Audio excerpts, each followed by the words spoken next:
رب العالمين والصلاة والسلام على نبينا محمد وعلى آله وصحبه أجمعين، أما بعد، فهذا هو الدرس الرابع من دروس شرح العقيدة الطحاوية. ولكن قبل الدرس في دعاء القنوت بعض الأدعية قد لا يفهمها بعض العرب، فما بالك بالذين لا يعرفون العربية، فسأشرح بعض الألفاظ.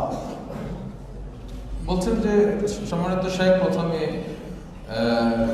আল্লাহ সুবহানাহু ওয়া তাআলার প্রশংসা জ্ঞাপন করলেন এবং রাসূলুল্লাহ সাল্লাল্লাহু আলাইহি ওয়াসাল্লামের জন্য দোয়া করলেন, সালাত সালাম বারাকা কামনা করে। এবার তিনি বলছেন যে এটা হচ্ছে আকীদা তাহাওয়িয়ার চতুর্থ দার্স। তবে এই দার্স আমরা শুরু করার আগে দোয়া আল কুনুতের যে দোয়াটা পাঠ করা হয়, এখানে কিছু শব্দ এসেছে যেগুলি আরবের লোকেরাও অনেকে বোঝে না। তাহলে যারা বাংলাদেশে আছে, যারা আরবি ভাষা বোঝে না, এদের তো প্রশ্নই আসে না এরা এটা বুঝবে। এজন্য আমি চাইতেছি সেই কিছু শব্দ একটু ব্যাখ্যা করতে। سأتكلم عن بعض الألفاظ وبعدين أكمل إن شاء الله ألفاظا أخرى. আজকে আমি বেশ কিছু শব্দ সম্পর্কে আলোচনা করব, আর পরবর্তীতে বাকিগুলো আমি পূর্ণ করব ইনশাআল্লাহ শব্দ। تعرفون اللهم أعز الإسلام والمسلمين، هذه واضحة، يعني اللهم أبقي الإسلام دينا عزيزا قويا عظيما، وأبقي المسلمين عظماء أعزاء أقوياء. دعاء للإسلام دينا وللمسلمين المتدينين بالإسلام. শেখ বলছে যে আল্লাহুম্মা আইজ্জিল ইসলাম ওয়াল মুসলিমিন, এই দোয়াটা পরিষ্কার, এটা সকলের বোঝে এর অর্থ। আমরা এটাকে বাংলায় বলি আল্লাহ ইসলামকে সম্মানিত করুন আর মুসলিমদেরকে সম্মানিত করুন। শেখ এটাকে আবার একটু আরবিতে ব্যাখ্যা করে দিলেন এইভাবে যে আল্লাহ আপনি ইসলাম, এই যে দিনটা, এইটাকে আপনি দায়েম রাখেন, বাকি রাখেন এমন ভাবে যেটা শক্তিশালী, সম্মানিত, মহৎ, ক্ষমতাশীল একটা দিন, এই হিসেবে আপনি এটাকে বাকি রাখুন। একইভাবে আপনি মুসলিমদেরকে বাকি রাখুন, দায়েম রাখুন, কিভাবে যে তারা অত্যন্ত মহান, সম্মানিত, মর্যাদাবান, সম্মানের অধিকারী, এইভাবে আপনি তাদেরকে পৃথিবীর বুকে বাকি রাখুন। قال الله تعالى ولله العزة ولرسوله وللمؤمنين. نعم. আল্লাহ সুবহানাহু ওয়া তাআলা বলেছেন যে সম্মান আল্লাহর জন্য, সম্মান রাসূলের জন্য, এবং সম্মান হচ্ছে মুমিনদের জন্য। والنبي صلى الله عليه وسلم كان يدعو بهذا الدعاء: اللهم أعز الإسلام بعمر بن الخطاب قبل أن يسلم عمر. আর নবী সাল্লাল্লাহু আলাইহি সাল্লাম এই দোয়াটা পড়তেন, সেটা কি? যে হে আল্লাহ, আপনি ইসলামকে সম্মানিত করুন, শক্তিশালী করুন উমর ইবনুল খাত্তাবের মাধ্যমে। উনি ইসলাম গ্রহণ করার আগে, উমর রাদিয়াল্লাহু তাআলা ইসলাম গ্রহণ করার আগে তিনি তার এই দোয়াতে এই দোয়াটা পাঠ করতেন। وفي الدعاء اللهم عليه السلام أذل الشرك والمشركين، يعني اجعل الشرك في ذل، في ذل، في ذلة، في مهانة، وكذلك اجعل المشركين في مهانة، ومن يهن الله فما له من مكرم. এবারে শেখ বলছেন যে আরো কুনুতের দোয়া পাঠ করা হয় যে আল্লাহুম্মা ওয়াযিল্লা শিরকা ওয়াল মুশরিকিন, হে আল্লাহ আপনি শিরিক এবং মুশরিকদেরকে লাঞ্ছিত করুন, অপমানিত করুন। এর অর্থ শেখ বলছেন যে এর অর্থ হলো যে হে আল্লাহ আপনি শিরিকের মধ্যে লাঞ্ছনা দিন, অপমান ঢেলে দিন শিরিকের মধ্যে, শিরিককে লাঞ্ছিত অপমানিত করব। এবং যারা মুশরিকিন তাদেরকে আপনি অপমান এবং লাঞ্ছনা এবং মাহানা যেটাকে বলেন, অর্থাৎ অসম্মান, এইটা মুশরিকদেরকে আপনি দিন, লাঞ্ছনা, অপমান, অসম্মান এটা দিন। তারপরে সে একটা আয়াত পাঠ করলেন যে আল্লাহ যাকে অপমান করেন, অপদস্থ করেন, অসম্মান করেন, তাকে সম্মান দানকারী আর কেউ নেই। ولما ذكر الله المشركين والمنافقين قال أولئك في الأذلين أولئك في الأذلين نعم. এরপরে আল্লাহ সুবহানাহু ওয়া তাআলা যখন মুশরিক কাফেরদের কথা উল্লেখ করেছেন, কোরআনে উল্লেখ করে তাদের স্থানটা কোথায় হবে সেটা আল্লাহ বলে দিয়েছেন। তাদের স্থান হলো তারা অপমানের, লাঞ্ছনার, অপদস্থ হওয়ার, অসম্মানিত হওয়ার একবারে সর্বনিম্ন স্তরের, একবারে চরম অতল তলে অপমানের তারা সেখানে থাকবে। অপমানের অতল তল যেটা একবারে, সেখানে তাদের স্থান। وكان من دعاء الرسول عليه الصلاة والسلام في القنوت على المشركين لما قتلوا الصحابة القراء، أو لما قتلوا الصحابة في طريقهم إلى مكة، قال اللهم أحصهم عددا واقتلهم بددا ولا تغادر منهم أحدا. نريد نشرح هذا اللفظ، اللهم أحصهم عددا. أحصاهم يعني عدهم وحصرهم وحدد أمرهم، يعني حدد الذين يريدون. أحصهم عددا يعني أحصي عددهم، وبعد هذا الإحصاء اقتلهم، يعني حدد من يريد الموت منهم، من تريد أن يموت منهم سبحانه وتعالى. قال اللهم أحصهم عددا. فالإحصاء يأتي بالعد، ويأتي الإحصاء بمعنى القتل. واقتلهم بددا، سأفسر بددا بعد قليل. ولا تغادر منهم أحدا، يعني اقتل جميع من أحصيتهم وحصرتهم، يعني اقتل كل من عاد أولياءك وقاتل هؤلاء الصحابة. نعم. আল্লাহ রাসূল সাল্লাল্লাহু আলাইহি ওয়াসাল্লাম বদদুয়া করেছিলেন মুশরিকদের উপর, যখন তারা সাহাবীগণ যারা মক্কা যাচ্ছিলেন, পথে মুশরিকরা তাদেরকে হত্যা করেছিল।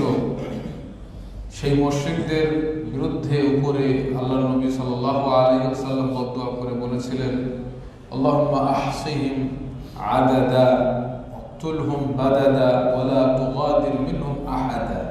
এর অর্থ হচ্ছে যে আল্লাহুম্মা আহসিহিম আদাদা, ইহসা এর অর্থ হলো গণনা করা। আল্লাহ তাদের সংখ্যা, যতগুলি লোক তারা মুসলিমদেরকে হত্যা করেছে, যারা হত্যা করেছে সবগুলিকে আপনি গণনা করুন, তাদেরকে সীমাবদ্ধ করুন গণনা করে, তাদের প্রত্যেক ব্যক্তিকে।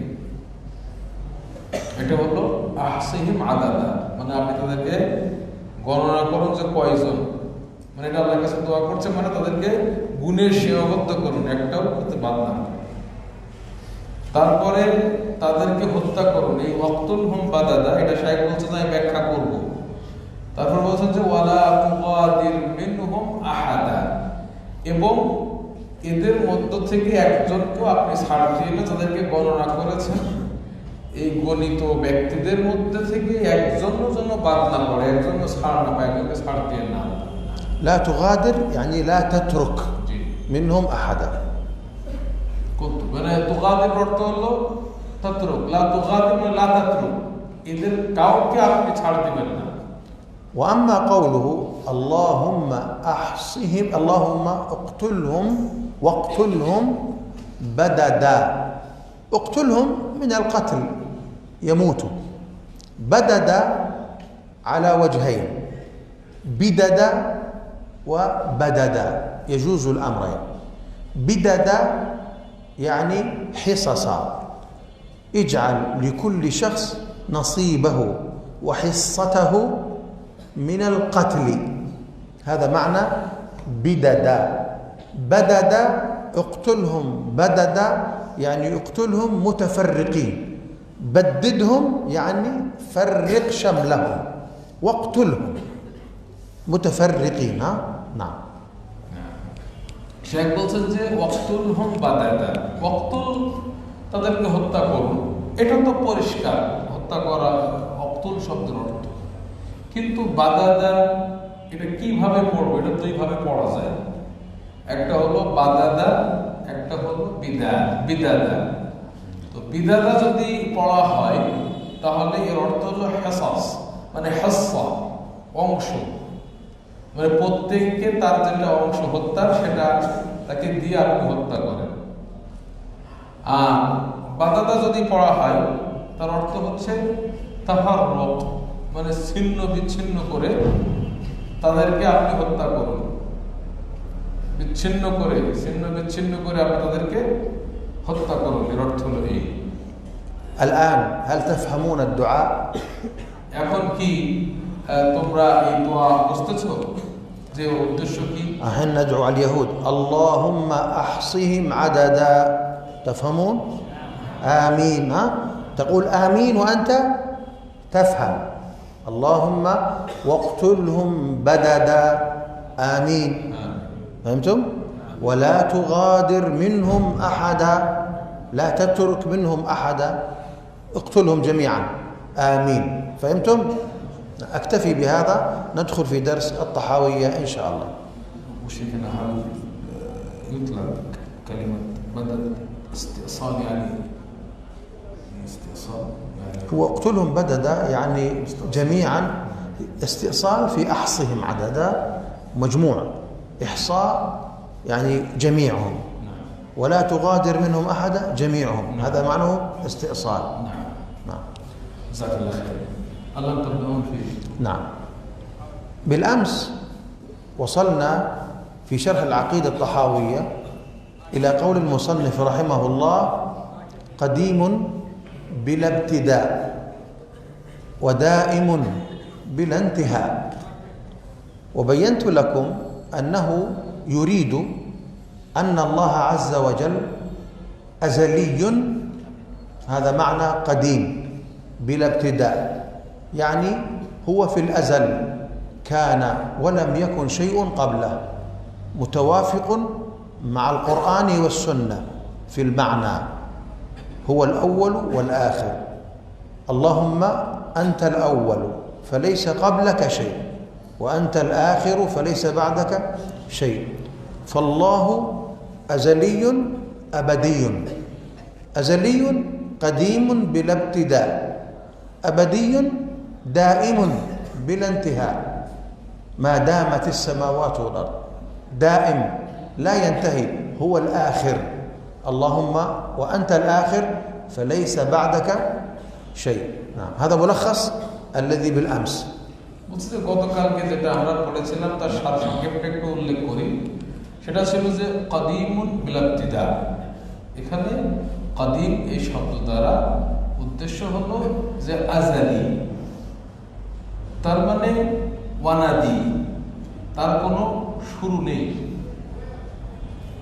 তিনি মানে এরকম সময় নির্ধারণ করার জন্য তখন থেকে শুরু হয়েছে তিনি আগে থেকেই ওয়ানাদি তার কোনো শুরু নেই তার আগে কিছু ছিল না তিনি সবার প্রথম এটা হলো কদিম এর অর্থ আজালি আর এইভাবে অর্থ করলে কোরআন সুন্নাহর সাথে এটা মুওয়াফিক হয় কোরআনে যেটা আসছে কোরআনের সাথে সেভাবে কোরআনে আসছে হুয়াল আউয়ালু ওয়াল আখির তিনি প্রথম তিনি শেষ আর বলছে যে কদিমুন বিলা ইবতিদা এটার অর্থ হলো এটা যে আজালি তার আগে কিছু ছিল না আর দাইমুন বিলা ইন্তিহা এর অর্থ যে তিনি সব সময় থাকবেন তার কোনো শেষ থাকবে না মানে অনন্ত তার কোনো শেষ নেই যেটাকে আমরা বাংলাতে ব্যবহার করি অনন্ত এই শব্দটা আমরা ব্যবহার করি অনাদি অনন্ত এরকম বলি এবং আল্লাহ রাসূল সাল্লাল্লাহু আলাইহি ওয়াসাল্লাম হাদিসে বলেছেন আল্লাহুম্মা আনতাল আউয়ালু ফালাইসা ক্বাবলাকা শাইউন হে আল্লাহ আপনি হচ্ছেন প্রথম আপনার আগে কোনো কিছু নাই ছিল না। ওয়া আনতাল আখিরু ফালাইসা বা'দাকা শাই, আপনি সর্বশেষ, আপনার পরে আর কিছু থাকবে না, কিছু নাই। তো এটাই হলো অর্থ কদিমুন বিলা ইবতিদাইন দাইমুন বিলা ইনতিহাইন। এটার অর্থ হলো সারসংক্ষেপে এইটা। والمقصود بقوله بلا ابتداء يعني أنه هو الابتداء وليس له بداية، هو الأول.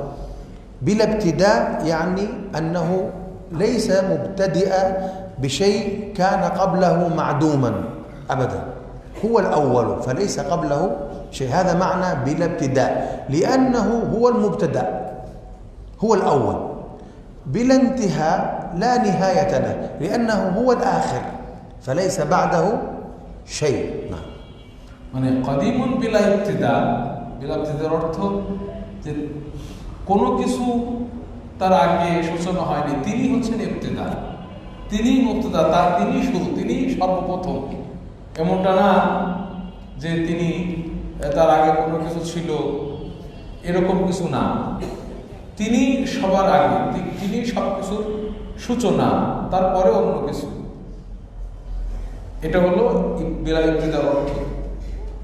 আর বিলা ইন্তেহা, দাইমুন বিলা ইন্তেহা মানে তিনি সবার শেষ, তারপরে আবার অনেক কিছু থাকবে এরকম না, তিনি একদম সব শেষ, সব শেষ। هنا يأتي سؤال: هل الطحاوي رحمه الله قال في هذا الموضع إن الله من أسمائه القديم وإن الله من أسمائه الدائم؟ هل قال هذا؟ لا، هو تكلم بالصفة أو بالخبر، فكلامه هنا إما صفة لله وإما خبر لله، وقد يريد أنه اسم لكن لم يصرح بذلك. إذن هو لا ينتقد عليه أنه قال القديم من أسماء الله، هو لم يقل، هو هنا لم يقل ذلك. نعم. এখানে একটা প্রশ্ন, সেটা হলো ইমাম তাহাবী রাহিমাহুল্লাহ তিনি কি বলেছেন যে কদিম বা দায়েম এটা আল্লাহর নামের অন্তর্ভুক্ত? এটা তিনি এখানে কিছুই বলেননি, পরিষ্কার করে কিছু বলেননি। তার নামের অন্তর্ভুক্ত আল্লাহর নাম এটা বলেননি। এখানে যেটা হতে পারে যে তিনি এর মাধ্যমে সংবাদ দিয়েছেন আল্লাহর সম্পর্কে, খবর, অথবা আল্লাহর সিফাত বর্ণনা করেছেন যে আল্লাহ এরকম, যে তিনি কদিম এবং তিনি দায়ী, সংবাদ দিয়েছেন। আবার হতে পারে যে তিনি তার উদ্দেশ্য এটা আল্লাহর নাম, কিন্তু তিনি পরিষ্কার স্পষ্ট করে কিছু বলেননি। সুতরাং কেউ ইমাম তাহাবীর সমালোচনা করবে, এটা করা ঠিক হবে না যে ইমাম তাহাবী বলেছেন যেটা আল্লাহর না, উনি বলেননি। উনি উল্লেখ করেননি যে আল্লাহর নাম হলো কাদিম, আল্লাহর নাম হচ্ছে দায়েম, এটা বলেননি। সুতরাং এই শব্দ নিয়ে ইমাম তাহাবীর সমালোচনা করা এটা যৌক্তিক না। وعندنا ما يضاف إلى الله من الأسماء والصفات والأخبار ثلاثة أقسام: الأول الأسماء، والثاني الصفات والأفعال، والثالث الأخبار، يخبر عن الله. وأضيقها الأسماء، وأوسع الصفات والأفعال، وأوسع الإخبار عن الله. نعم. শেখ বলছেন যে আমাদের নিকট আহলুস সুন্নাহ, نعم، আহলুস সুন্নাহ ওয়াল জামাতের নিকট আল্লাহর দিকে যেসব বিষয়গুলি সম্পৃক্ত করা হয়, এটা তিন ভাবে সম্পৃক্ত করা হয়। প্রথমটা হচ্ছে কি নাম, আল্লাহর নাম। দ্বিতীয় যেটা আল্লাহর দিকে সম্পৃক্ত করা হয় সেটা হচ্ছে যে তার সিফাত, তার আফআল, তার কাজ ইত্যাদি। তৃতীয় যেটা আল্লাহর দিকে সম্পৃক্ত করা হয় সেটা হলো আখবার, আল্লাহর সম্পর্কে অনেক সংবাদ দেওয়া হয়। তো তো এর মধ্যে সবচাইতে যেটা যে দরজাটা বা যে বিষয়টা সংকীর্ণ সেটা হলো নামের বিষয়। এটা আযিয়াত, খুবই সংকীর্ণ বিষয়। মানে এখানে নিজের থেকে কোনো কিছু ইজাফা করা যাবে না, যতটুকু আসছে ততটুকু। এরপরে যেটা তার চাইতে একটু প্রশস্ত সেটা হলো সিফাত এবং আফআল, আল্লাহর কর্ম সম্পর্কে এবং আল্লাহর বৈশিষ্ট্য সম্পর্কে যেটা আল্লাহর দিকে নিসবত করা হয় সেটা হচ্ছে একটু প্রশস্ত। তৃতীয় যেটা সেটা হলো আখবার, আল্লাহ সম্পর্কে যে বিভিন্ন সংবাদ, এটা আরো বেশি প্রশস্ত। فأما الأسماء والصفات فيشترط لإثباتها لله التوقيف. ما معنى التوقيف؟ أن يرد هذا الاسم أو أن ترد هذه الصفة والفعل في القرآن أو في السنة أو في قول صحابي أو الإجماع. من بعدهم ينظر من أين أتوا به. عندنا ثلاثة متفق عليها: الكتاب والسنة والإجماع، ونضيف إليها قول الصحابي. বলছে যে নাম এবং আল্লাহর সিফাত এবং ফেলের ক্ষেত্রে যেটা নিয়ম সেটা হলো তাওকিফই হতে হবে। তাওকিফ মানে কি? তাওকিফ মানে হলো যে ওই নামটা বা সিফাতটা বা ফেলটা কোরআনে আসতে হবে বা কোরআন থেকে জানতে হবে, অথবা রাসূলের সুন্নাহ থেকে জানতে হবে, অথবা ইজমা থেকে। এখানে সাহাবীদের ইজমা ঐক্যবদ্ধ হয়েছেন একটা সিফাতের বিষয়ে বা নামের বিষয়ে। এর সাথে আমরা যুক্ত করব সাহাবীদের কওল। এটার মাধ্যমে আমাদেরকে সাব্যস্ত করতে হবে নাম, সিফাত বা ফেল। أما الأخبار فلا يجب أن يرد في الكتاب ولا في السنة. المهم أن لا يرد في القرآن والسنة ما يبطله ويدل على فساده. يعني أن يجوز أن يطلق على الله مما لم يرد في الكتاب ولا في السنة بشرط أن لا يكون باطلا. বলছেন যে আল্লাহ সম্পর্কে যখন আমরা সংবাদ দেব, কোনো কিছু বলবো আল্লাহ সম্পর্কে সংবাদ, এই সংবাদটা এটা শর্ত না যে ওই বিষয়টি যেটা আমি বলছি কোরআনে সুন্নাহয় ইজমাতে থাকতে হবে, এটা শর্ত না।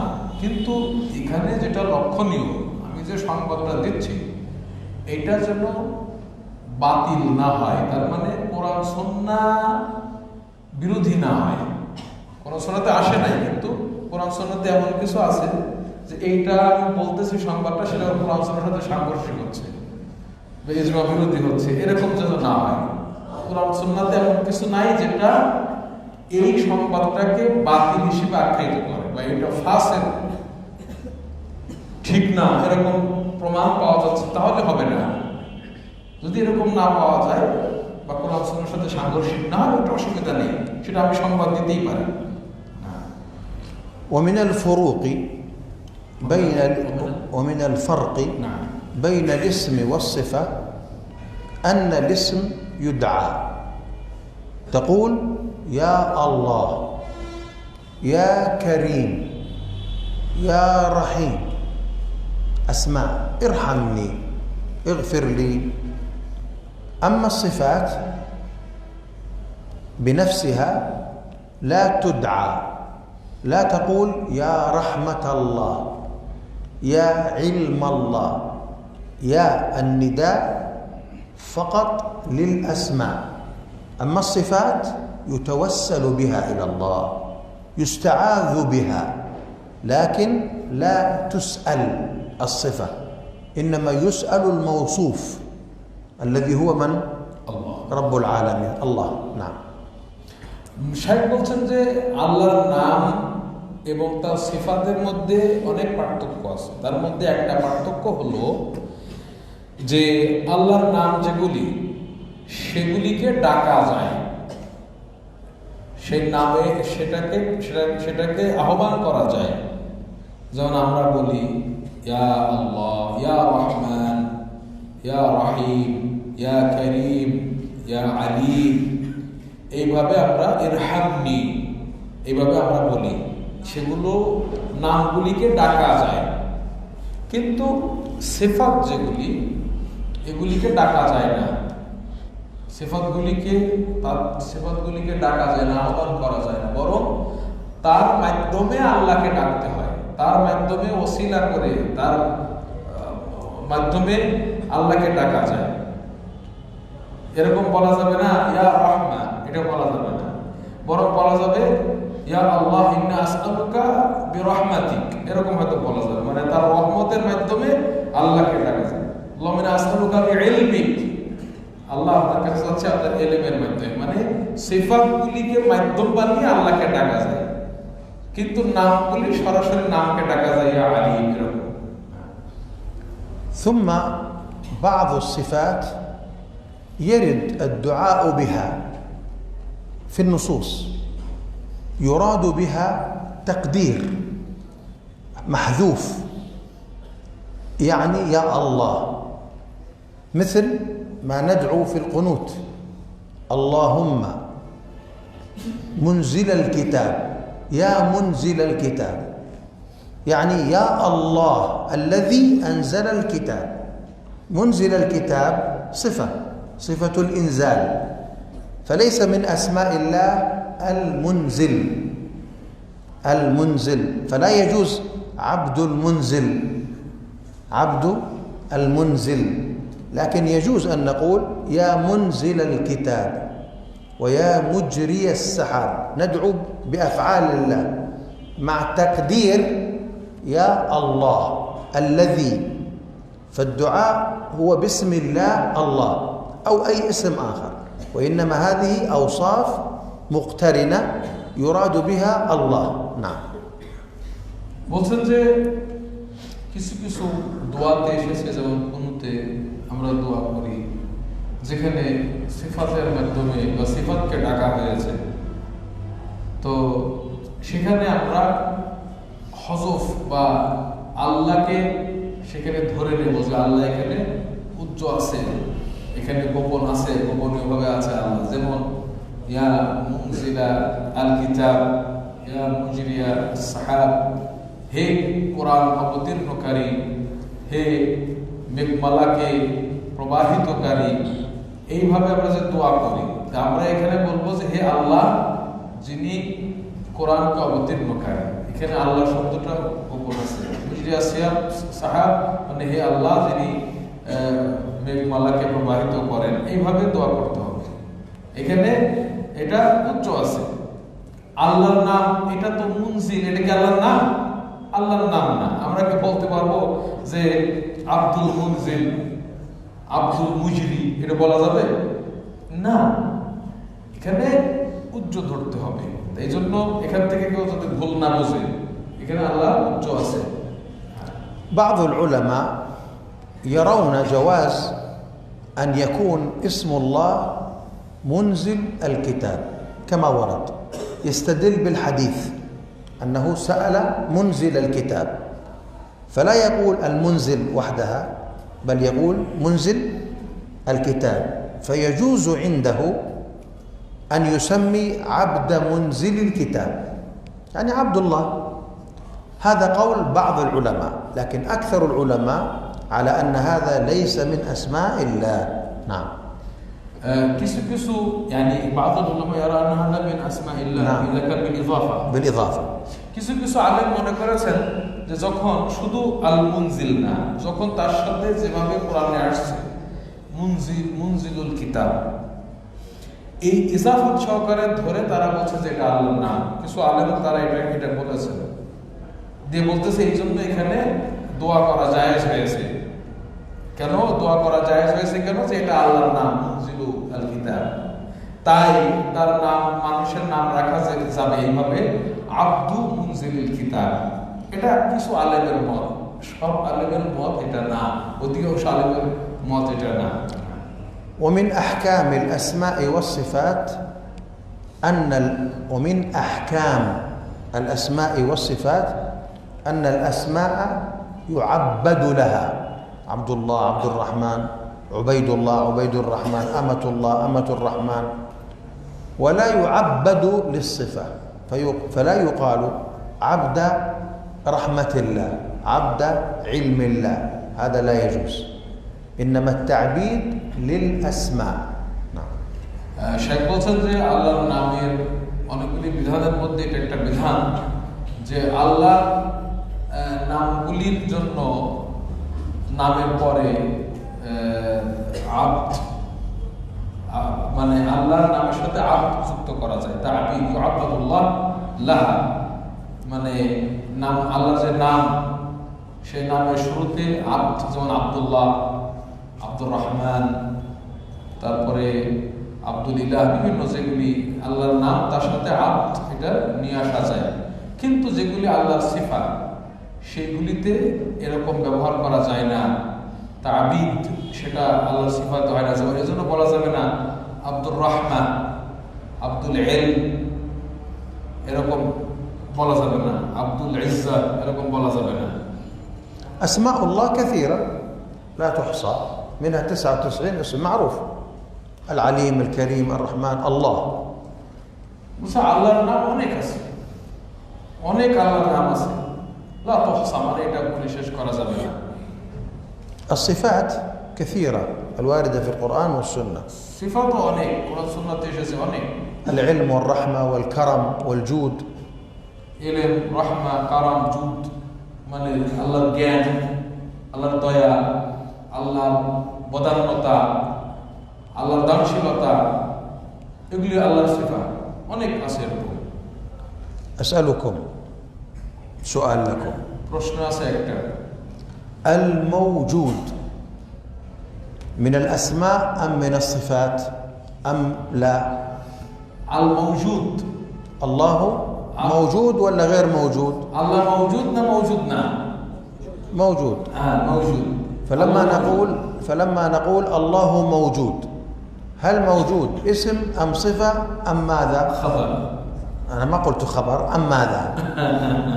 বলছেন যে শায়েখ বলছেন যে আল্লাহ মওজুদ, এখানে মওজুদটা এটা কি আল্লাহর নাম নাকি আল্লাহ সিফা নাকি কি? এটা ليس من اسم لله، وليس يوجد صفة في القرآن أو في السنة كلمة إيش؟ موجود. وجد الله، في كان الله، يوجد كلمة كان الله ولم يكن شيء قبله، كان، ما يوجد لفظة موجود. لكن نطلق نحن أهل السنة والناس كلهم يقولون الله موجود. طيب هل موجود يقصدون بها أنه موجود بإيجاد موجد؟ لا، هم يقصدون موجود بمعنى ضد المعدوم، ضد المعدوم.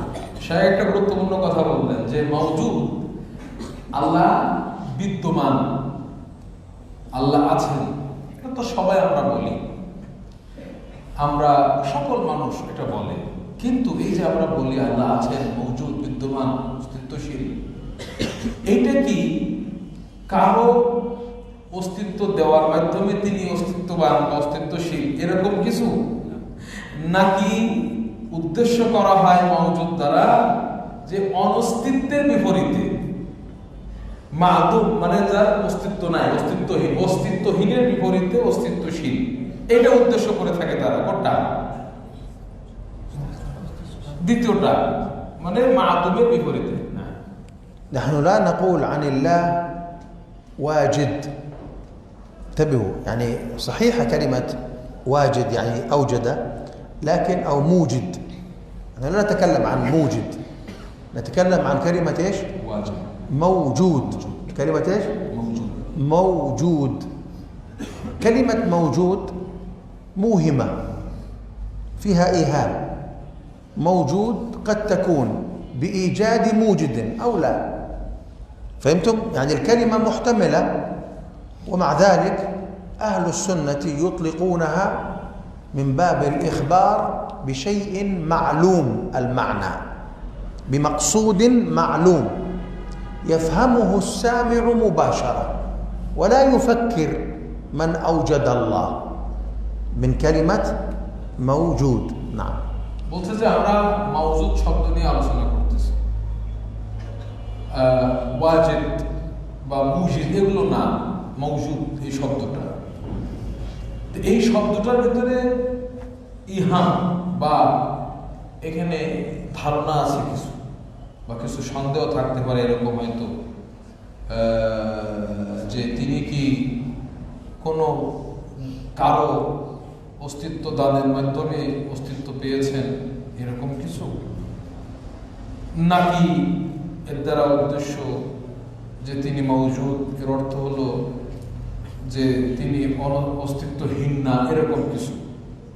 তো এটা এখন সকলের কাছে আমরা যারা ব্যবহার করি মওজুদ এই শব্দটা আল্লাহর শানে, আল্লাহর ক্ষেত্রে ব্যবহার করি, এটা কিন্তু সকলের কাছে যেমন আমাদের উদ্দেশ্য পরিষ্কার, যে ব্যবহার করে সেও এর দ্বারা উদ্দেশ্য করে যে মওজুদ মানে তার অস্তিত্ব আছে, মানে অনস্তিত্ব বা অস্তিত্বহীন এরকম কিছু না।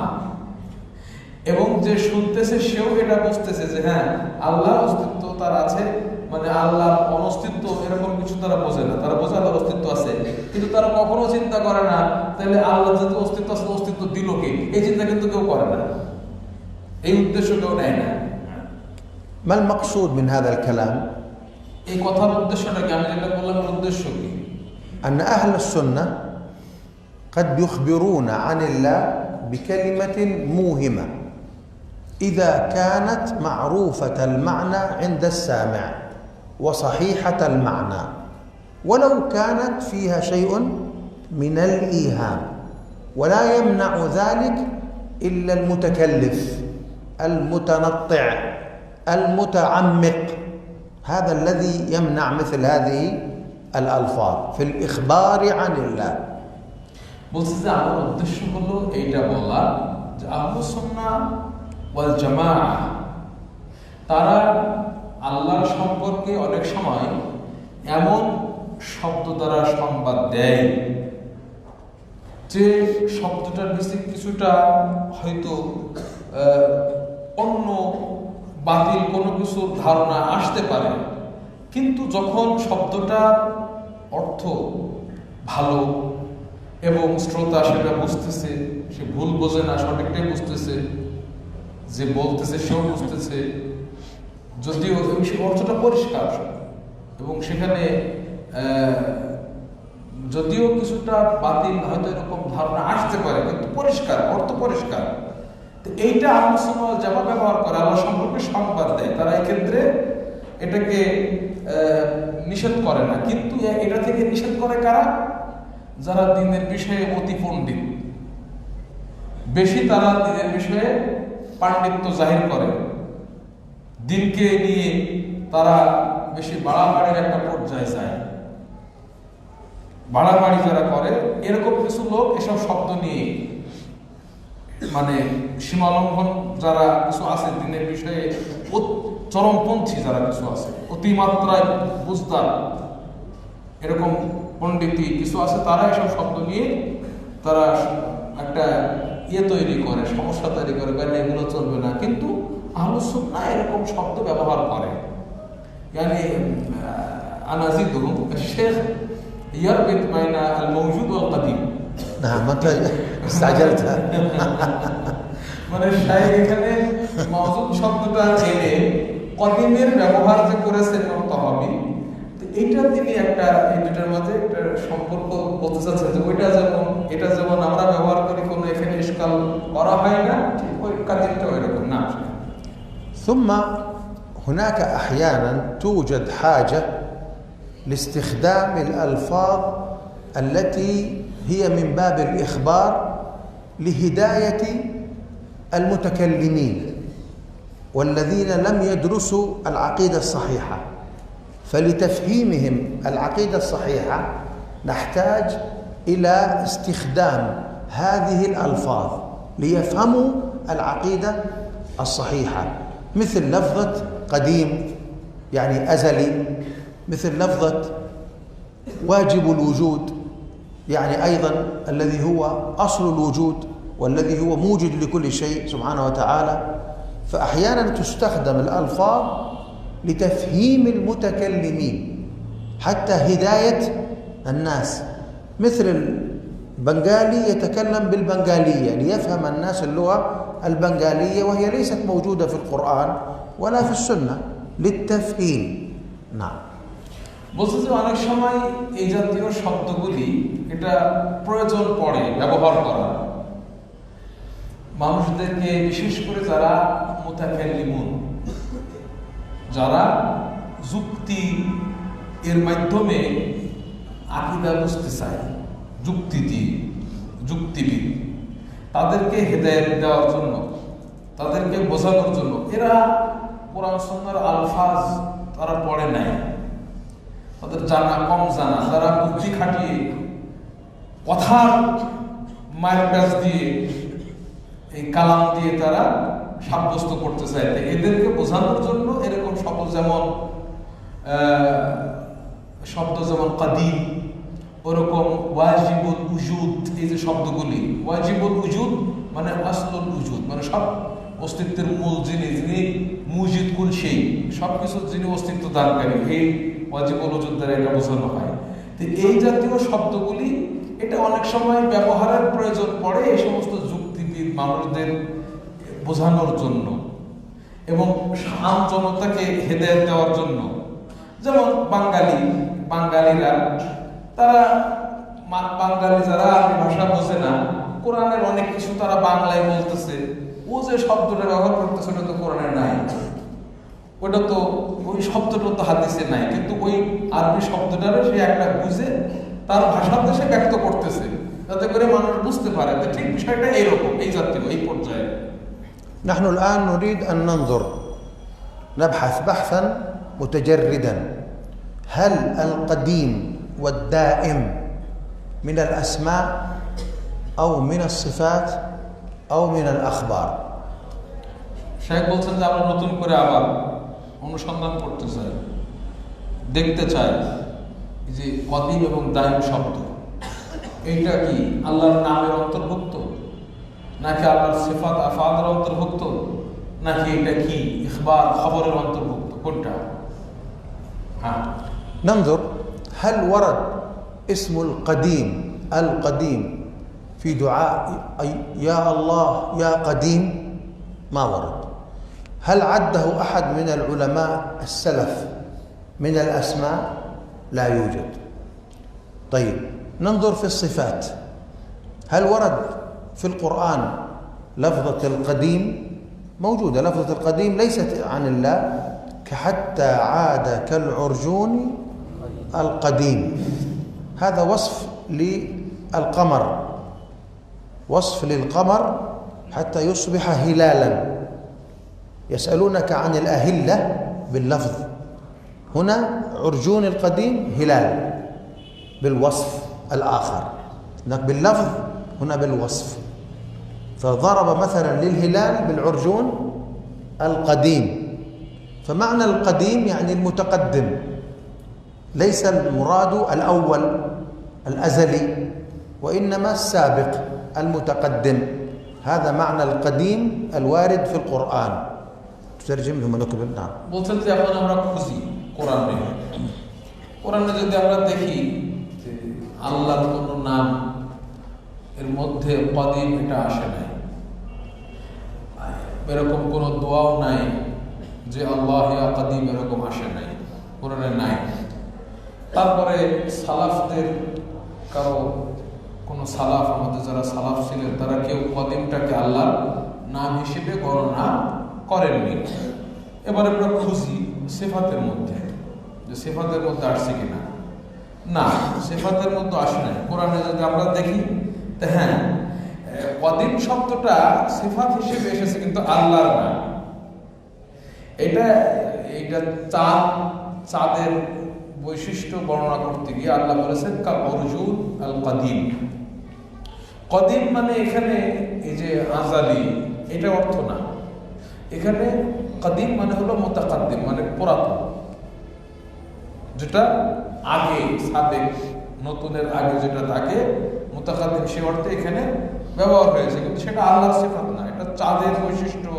তখন চাঁদ প্রথমে আসে হতে হতে হতে বাঁকা করে খেজুরের ডাল যেমন এরকম পুরাতন ডাল এরকম বাঁকা হয়ে যায়, ওইটা চাঁদ কেমন হয় সেটা আল্লাহ এখানে বুঝিয়েছেন ওই কদিন শব্দটা দিয়ে। وكذلك ورد في قول بعض أهل يعقوب تالله إنك لفي ضلالك القديم لما قال إني لأجد ريح يوسف لولا أن تفندون قالوا تالله إنك لفي ضلالك القديم، يعني المتقدم والسابق، يعني ضلالك يعني خطأك، والذي أنت تريده من أن يوسف حي وهو ميت في اعتبارهم، لكن هو حي وجاء الدليل. نعم. বলছে যে অন্যরকম ভাবে ইয়াকুব আলাইহিস সালামের সন্তানদের তার পিতা সম্পর্কে তারা যে বলেছিল যে তাল্লাহি ইন্নাকা লাফি দালালিকাল কাদিম, لما قال إني لأجد ريح يوسف لولا أن تفندون، বলছে যে আমি ইউসুফের সুঘ্রাণ পাচ্ছি যদি তোমরা তুফান্নিদুন নিয়ে تفندون يعني تبطلوا قولي، যদি আমার কথাটাকে তোমরা ফালতু মনে না করো তাহলে আমি ইউসুফের সুগন্ধ কিন্তু পাচ্ছি। এরকম যখন ইয়াকুব আলাইহিস সালাম বলেছেন তখন মানে ইয়াকুব আলাইহিস সালামের ছেলেরা তখন বলল যে আল্লাহর কসম, আপনি তো দেখা যায় আগের গোমরাহির মধ্যেই আছেন, আপনার যে প্রাচীন গোমরাহি, আগের যে গোমরাহি এখনো আপনার আছে। তাল্লাহি ইন্নাকা লাফি দালালিকাল কাদিম মানে মুতাকাদ্দিম, এখানে এই শব্দটা আসছে কিন্তু এটা আল্লাহর জন্য না। هل القديم ورد موصوفا به رب العالمين في السنة المطهرة؟ ننظر. دعاء دخول المسجد، اللهم إني أعوذ بوجهك الكريم، أعوذ بوجهك الكريم، بوجهك وجه الله معذرة، ووجهك صفة الوجه الكريم، الكريم صفة للوجه فهي صفة لصاحب الوجه، إذن الله كريم ووجهه كريم. أعوذ بوجهك الكريم وسلطانك، أعوذ بالله العظيم ووجهه الكريم وسلطانه القديم. سلطان هنا صفة ليس ملك مملكة، لأنه استعاذ به، أعوذ بسلطانك، ولا يستعاذ إلا بالله أو بصفة من صفات الله. فالسلطان هنا هو ماذا؟ صفة، ووصف صفة الله بصفة أخرى وهي صفة إيش؟ القديم. إذن ربنا وصف سلطانه وملكه بالقديم، فهل ملك الله سبقه شيء من أملاك غيره؟ أزلي. إذن جاء التعبير بالقديم بمعنى الأزلي في الحديث، وبسلطانك يعني بملكك الأزلي الذي لم يسبق، ومن الشيطان الرجيم آخر الحديث. إذن ورد في السنة وصف الله أو وصف صفة الله بالقدم، هذا ورد في الحديث، إذن هو من الصفات ليس من الأسماء. والمراد بالقديم في صفات الله يعني الأزلي، يعني ماذا؟ الأزلي. نعم، يعني يعتبر من صفات الله قديم. نعم. শেখ বলছেন যে আমরা যদি এখন খুঁজি আল কাদিম এই শব্দটা সুন্নাতে, তাহলে আমরা কি পাই? তো সেটা বলছে যে একটা দোয়া এসেছে, দোয়া দুখুলুল মসজিদ, মসজিদে প্রবেশের দোয়া। সেখানে এসে আউযু বিল্লাহিল আযীম, আমি মহান আল্লাহর কাছে বা মাধ্যমে আশ্রয় চাচ্ছি, ওয়াবি ওয়াজহিহি আল কারীম, এবং আল্লাহর যে অত্যন্ত সম্মানিত চেহারা, সেই চেহারার মাধ্যমে আশ্রয় চাচ্ছি। ওয়াবি সুলতানিহি আল কাদিম, এবং আমি আশ্রয় চাচ্ছি আল্লাহর কাছে তার যে আজালি অর্থাৎ ওয়ানাদি, তার যে ক্ষমতা, তার যে বাদশাহী রাজত্ব, এই রাজত্বের। তো এইখানে এই যে কদিম শব্দটা এখানে এসেছে আল্লাহর একটা সিফাতের সিফাত হিসেবে। তার মানে আল্লাহর সিফাত হলো কি? আল মুলক, এটা আল্লাহর সিফাত। সুলতান, এটা আল্লাহর সিফাত। তো এই কারণ মানে আল্লাহর কাছে আশ্রয় চাইতে হবে হয় তার নামের মাধ্যমে অথবা তার সিফাতের মাধ্যমে। যেহেতু বিল্লাহিল আযীম আসছে, এখন যেহেতু সুলতানের মাধ্যমে আশ্রয় চাওয়া হয়েছে, সুলতান তো তার নাম না, তাহলে সেটা কি? তার সিফাত, আল্লাহর সিফাত। এই সিফাতের আর একটা সিফাত উল্লেখ করা হয়েছে কাদিম, এবং এখানে কাদিম শব্দটা আযালি অর্থে ব্যবহার হয়েছে। তার মানে এটাও প্রথম থেকে, মানে এর আগে আর কিছু নাই, এটা শুরু থেকে অনাদি আল্লাহর মুলক, রাজত্বটা সুলতানিহি আল কাদিম। এই জন্য আমরা কাদিম শব্দটা সুন্নাতে পেলাম, এটা আল্লাহর সিফাতের অন্তর্ভুক্ত। وليس المراد بالملك المملكة، وليس المراد بالملك المملكة. المملكة مخلوقة، نعم، لا يستعاذ بها. السلطنة يعني المملكة مخلوقة، أما السلطان الملك، الملك، الله من أسمائه الملك. ما هي الصفة؟ الملك، تبارك الذي بيده الملك. فالملك صفة الله قائمة بذاته، وهذه مملكة يملكها وقد خلقها. نعم. এখানে শায়খুল মূল্যবান একটি কথা বলেছেন, এই যে আল্লাহর মুলক, এর দ্বারা উদ্দেশ্য বাদশাহী, রাজত্ব করা, এইটা উদ্দেশ্য। কিন্তু এই যে রাজ্য, এটা উদ্দেশ্য না। রাজ্য, মামলাকা, এটা মাখলুক। আল্লাহর যে রাজ্য, আসমান জমিন ইত্যাদি, এগুলো আল্লাহর রাজ্য না, তো এইটা মাখলুক। তার মুলক দ্বারা এটা উদ্দেশ্য না। আল্লাহর সিফাত কি? মাখলুক না। এই জন্য এখানে মুলক দ্বারা উদ্দেশ্য তার বাদশাহী, তার রাজত্ব করা, রাজা হিসেবে প্রতিষ্ঠিত থাকা। তিনি সর্বদা সব সময় রাজা হিসেবে কায়েম দায়েম, সবসময় তিনি, এটা উদ্দেশ্য মুলক দ্বারা। إذن في الختام نكمل غدا إن شاء الله، لكن اليوم نريد نفهم أنه لم يرد اسم القديم لله، والطحاوي لم يقل إن القديم من أسماء الله. فهمتم؟ বলছেন যে আজকে আমরা শেষ করব, আগামীকালকে পরের দার্স পড়বো, কিন্তু আজকে আমরা এই করতে চাই যেটা, সেটা হলো যে কদিম এটা আল্লাহর নাম না, এবং ইমাম তহাবিও তিনিও এটাকে আল্লাহর নাম হিসেবে উল্লেখ করেন নাই। غدا إن شاء الله في أول الدرس ألخص هذا الكلام مع بقية شيء ما انتهينا منه في القديم. شوف درس كامل على ماذا؟ القديم، لأن مسألة مهمة كثير من العلماء لم يوضحوا فيها التوضيح الكامل. نعم، وكثير من المدرسين لا يتقنون المسألة. فهو يعني للمدرسين وللطلاب. والسلام عليكم ورحمة الله وبركاته. শাইখ বলছেন যে আজকে আমরা যেটা পড়লাম, এই দুদিন ধরে এই কদিম, এই শব্দগুলি নিয়ে আমরা ইনশাআল্লাহ আগামীকাল দার্সের শুরুতেও এটা আরো মুলাখাস বলবো, কারণ অনেকেই এই বিষয়ে বিস্তারিত, অনেক শররাহ যারা ব্যাখ্যা করেছেন তারা বিস্তারিত এই বিষয়ে আলোচনা করে নাই। অনেক শিক্ষকরাও এই বিষয়টা ভালো করে জব তাদের নাই। তো এই জন্য এই দার্সটা শিক্ষকদের জন্য, ছাত্রদের সকলের জন্য এটা দার্সটা। জাযাকাল্লাহ খাইর। في سؤال يقول السائل في قول الرسول صلى الله عليه وسلم واقتلهم بددا، لماذا يدعو على كل المشركين؟ لماذا لا يدعو على بعض المشركين؟ دعاء الرسول عليه الصلاة والسلام ليس على كل المشركين، على المشركين الذين قتلوا الصحابة.